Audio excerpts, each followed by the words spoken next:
40% vote জামাতের আসে থেকে 4 থেকে 7% ভোট তার সর্বশেষ নির্বাচনে 8 সাল যদি আমরা ধরি সর্বশেষ গ্রাহ্য নির্বাচন। আওয়ামী লীগ করে সেটা খারাপ হয়ে যাবে, বিএনপি করলে সেটা ভালো হবে, আমরা সেই জায়গায় যেতে চাই না। বহুল প্রত্যাশিত একটি নির্বাচন এবং যেই আমিডামি রাতের বেলা নির্বাচন, প্রার্থীহীন নির্বাচনের যে অভিজ্ঞতা মানুষের ভোটারদের এবং একটা প্রবল জনমত, একটা গণতন্ত্র বাকস্বাধীনতার জন্য তার সে পথে উত্তরণের প্রথম ধাপ হচ্ছে নির্বাচন।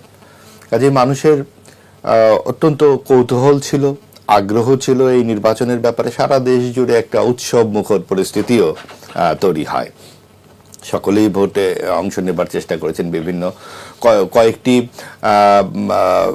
বিতর্কিত বিষয় থাকলেও শেষ পর্যন্ত দেখা গেছে যে মানুষ আসলে ভোটে অংশ নিয়েছে এবং তারা তাদের রায় দিয়েছে।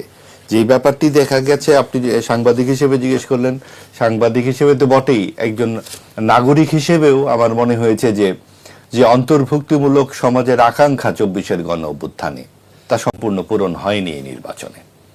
এই নির্বাচনে একটি অংশ অবশ্যই নির্বাচনের বাইরে ছিল, যেমনটি গত 15 বছর আমরা দেখেছি বিএনপি জামাতকে বাদ দিয়ে নির্বাচন করবার একটা চেষ্টা সরকারিভাবে ছিল।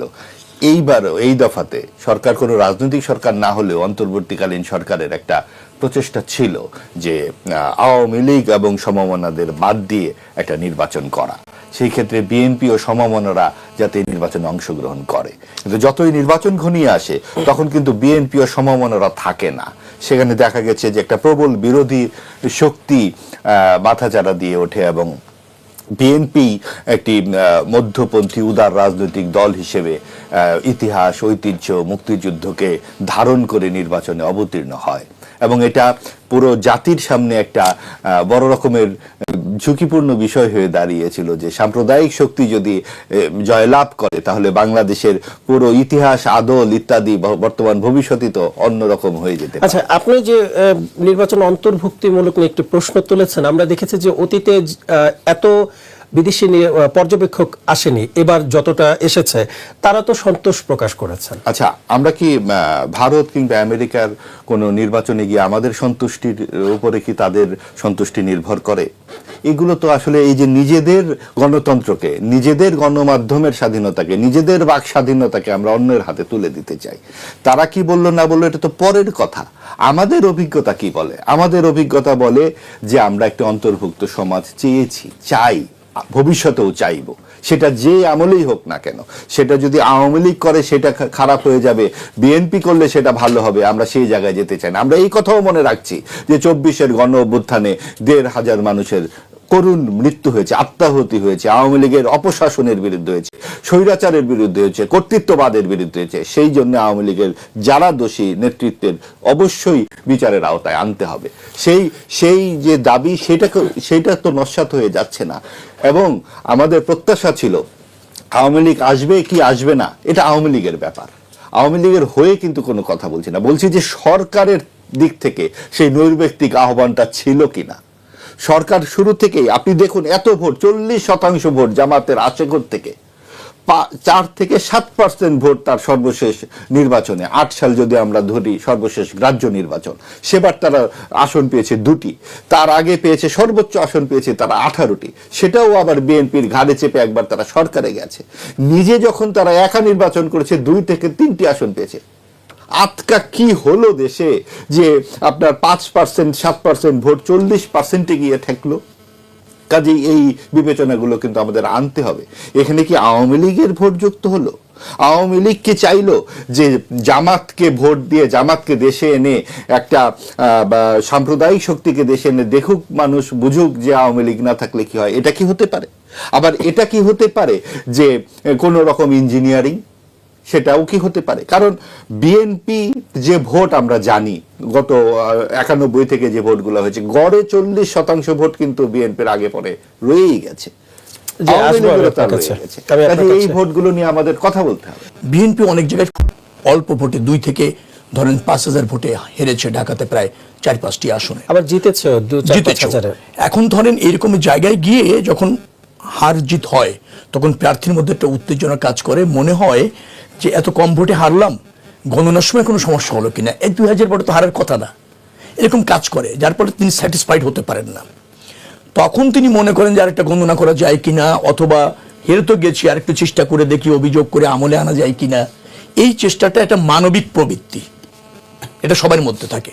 বিএনপি যেখানে এরকম হেরেছে সেখানে বিএনপির প্রার্থীরা এরকম বলছে। আবার জামাত যেহেতু ওই যে বললাম আপনাকে, তারা একটু কম্প্যাক্টলি চিন্তা করে, তারা এরকম 30-35টা হেরেছে বিদায় বলছে যে এখানে একটু গণনা করা যেতে পারে কিনা। কিন্তু তার আগে জামাতের আমি নির্বাচন মেনে নিয়েছে, পরাজয় মেনে নিয়েছে, বিজয়ী দলকে স্বাগত জানিয়েছে। আমি এগুলো সব ইতিবাচকভাবে দেখছি, এর কোনোটাকেই নেতিবাচকভাবে দেখছি না। আমার একটা জায়গায় সহালোচকের জায়গায় কথা আমার বলার প্রয়োজন মনে হয়েছে। উনি অন্তর্ভুক্তিমূলক বলতে কি বোঝায়, এই সমস্ত শব্দগুলি কিন্তু ব্যবহার করার আগে এর মিনিংটা জানা উচিত। অন্তর্ভুক্তিমূলক নির্বাচন মানে বোঝায় যে দলটির বা যে গোষ্ঠীর বা যে প্রার্থীর নির্বাচন করার ন্যায্যতা ছিল, তিনি যখন তার থেকে বঞ্চিত হন, তাকে আনা যায়নি, এটাকে অন্তর্ভুক্তিমূলক হয়নি বোধহয় বলা যেতে পারে। কিন্তু যে রাজনৈতিক দলটি ফ্যাসিবাদীর দায়ে রয়েছে, পতিত হয়েছে, দেশ ছেড়ে ভাগতে বাধ্য হয়েছে, গণহত্যার সাথে জড়িত, আচ্ছা সেটি কি রাজনৈতিক দল? আর যে রাজনৈতিক দলটির এই মুহূর্তে আন্ডার ট্রায়ালে আছে, তাকে নির্বাচনে রাখা, অর্থাৎ পতিত ফ্যাসিবাদী শক্তিকে নির্বাচনে রাখা মানে অন্তর্ভুক্তিমূলক। এটা যারা বোঝেন, এভাবে যারা ব্যাখ্যা করেন, আমার মনে হয় না অন্তর্ভুক্তিমূলক শব্দের উনি ভালো মিনিং জানেন। একমাত্র আওয়ামী লীগ ছাড়া সব রাজনৈতিক দলের অংশগ্রহণের সুযোগ ছিল, জাতীয় পার্টি হচ্ছে, অন্যান্য যারা জোটে ছিল আওয়ামী লীগের 14 দলীয় জোটে, তাদেরও নির্বাচনের অংশ নেওয়ার অবাধ সুযোগ ছিল, কারো কোনো ছিল না। শুধুমাত্র গণহত্যার সাথে জড়িত পতিত ফ্যাসিবাদী শক্তি, তাকে ট্রায়াল ফেস করতে হয়। পৃথিবীর ইতিহাসে তাই হয়েছে সব জায়গায়। ফ্যাসিবাদী শক্তি মনে রাখবেন কোনো রাজনৈতিক শক্তি নয়, গণ অভ্যুত্থানে আন্দোলনে পতিত হয়ে দেশ থেকে পালিয়ে যাওয়া শক্তি, নেতৃত্ব, তাদের রাজনৈতিক নির্বাচনে অংশগ্রহণ করার সুযোগ মানে অন্তর্ভুক্তিমূলক নির্বাচন নয়। এই জায়গাটা আমাদেরকে বুঝতে হবে। এই জায়গাটা না বুঝলে হয় কি, যারা আবার বলছেন যে পরিবর্তন চেয়েছিলাম, আমাদের এরকম একটা জাতি হবে, তো সেই জাতি কি আমাদের একটা পরিবর্তিত নতুন জাতি হবে, নতুন রাষ্ট্র ব্যবস্থাপনা তৈরি হবে, আমাদের রাজনৈতিক মানের গুণগত পরিবর্তন হবে, এটা ছিল আমাদের আন্দোলন, এটা আমাদের লক্ষ্য, এটা আমাদের অঙ্গীকার। কিন্তু তার মানে কি এই যে গণহত্যার সাথে যুক্ত শক্তিকে রেখেই সেটা করতে হবে? গণহত্যার সাথে যুক্ত শক্তি যদি অবাধে রাজনৈতিক করার সুযোগ পায়, নির্বাচন করার সুযোগ পায়, তো তার বিচার আর তার দায় কে নেবে? এবং তিনি কি কোনো বৈধ শক্তি হতে পারেন কিনা নির্বাচনে অংশ নেওয়ার? আপনি গণহত্যা করবেন, গণতন্ত্র হত্যা করবেন, মানে নিধন করবেন, সবই করলেন আপনি, এবং জনরোষে আপনি পতিত হলেন, আপনি বিচারের সম্মুখীন হচ্ছেন, আবার সুন্দর করে বলছেন আমার নির্বাচনের অধিকারটা কোথায়? আগে দেন আমার নির্বাচনের অধিকারটা, সেটা থাকে কিনা, সেটা হয় কিনা, সেই জায়গাগুলিতে একটু বিচার করার প্রয়োজন রয়েছে। তবে একটা কথা আমি আপনাকে বলি, যে আমরা সবকিছু মিলে সঠিক পথে আছি, ভালো নির্বাচন হয়েছে, এখনো পর্যন্ত প্রচন্ড রকমের সৌহার্দ্যতা আমরা দেখছি।